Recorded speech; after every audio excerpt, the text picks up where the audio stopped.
Hey guys, Curtis Alexander. I'm a pharmacist. In this video, let's talk about serrapeptase. Now, serrapeptase is a proteolytic enzyme, so it's very much like nattokinase with a few differences. I'm going to talk about that in this video. So we'll go over what it has been used for, what it's been proven to help. We'll talk about dosing, side effects warning, kind of give you the 101, 35,000 foot overview. So let's hop right into it. So like I said, serrapeptase is a proteolytic enzyme. Now, you make proteolytic enzymes in your body naturally. You can get it from foods like pineapples, or you can get it from supplements.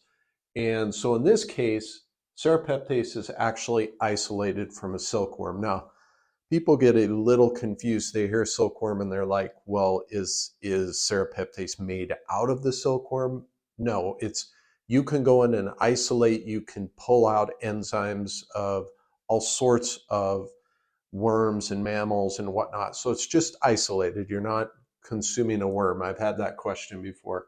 Now, the two major effects of serrapeptase are going to be that it does have ability to lower inflammation in your body, and it also has shown the ability to decrease pain levels.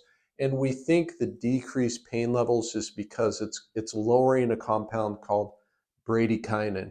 And when your tissues are damaged or they're hurt in some way, those tissues can release bradykinin. Serrapeptase, we think, helps lower those. Now, I'm going to get into more details about the studies. I'll include links to all the studies in the description if you're curious about that.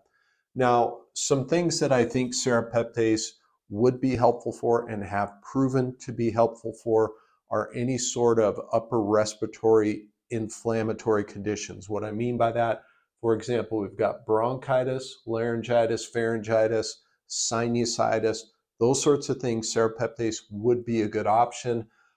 In this case, for bronchitis, this was chronic bronchitis. They gave them 30 milligrams of serrapeptase once a day. They did that for 4 weeks, and they did find that cough, the frequency of the cough, as well as the sputum production, which is kind of that phlegm that you can produce, those did go down. For laryngitis and pharyngitis, little different dosing regimen. They did 10 milligrams 3 times a day, and what they found was that the pain associated with the conditions, again, the secretions, difficulty swallowing, even the body temperature did go down.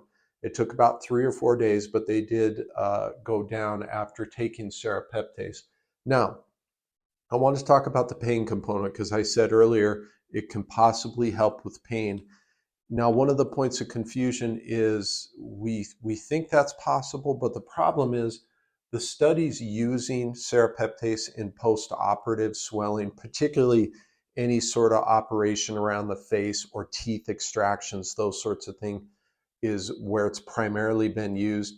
Didn't appear that the studies were that well designed, so there's a lot of critiques of that, although some of the studies did show it's helpful. So the post-operative thing is kind of a toss-up for me. I think there's some evidence, but the study design wasn't great. All right, let's talk about an important thing, which is the side effects that we can see with serrapeptase. First of all, what's a warning? Anybody that comes to me and says they're interested in taking serrapeptase, you have to have good gut function. If you don't, the likelihood of you actually absorbing serrapeptase goes down because it is absorbed in your GI tract. Now, as far as side effects go, we find that serrapeptase is pretty well tolerated, okay?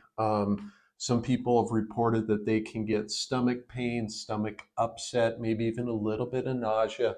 But outside of that, it appears to be very well tolerated.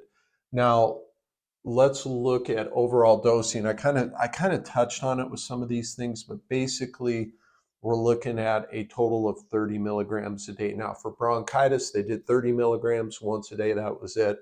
For the other conditions, they did this 10 milligrams 3 times a day. But at the end of the day, we're kind of looking at that 30 milligram a day range. There are some interactions you need to know about.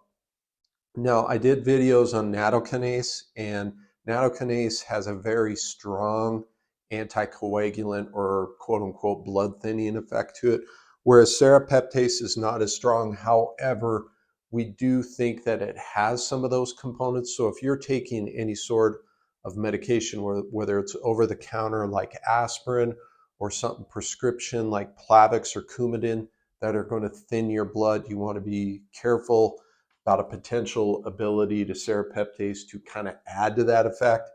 Other ones like supplements, garlic, ginger, turmeric, have all shown the ability to kind of thin the blood. So those are some things that you want to watch out for.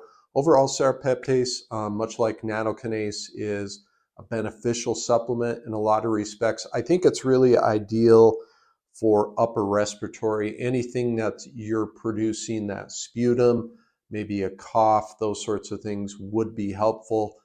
Pain, I'm not quite sold on pain yet, using serrapeptase to lower pain, but it is probably worth a shot in that respect. So that's kind of my takeaway on this. Again, I'm going to include links in the description to the studies, also to a serrapeptase product that I would recommend if you do want to try it. Let me know in the comments other videos that you would like me to cover. I hope it was helpful, guys. See you in the next one.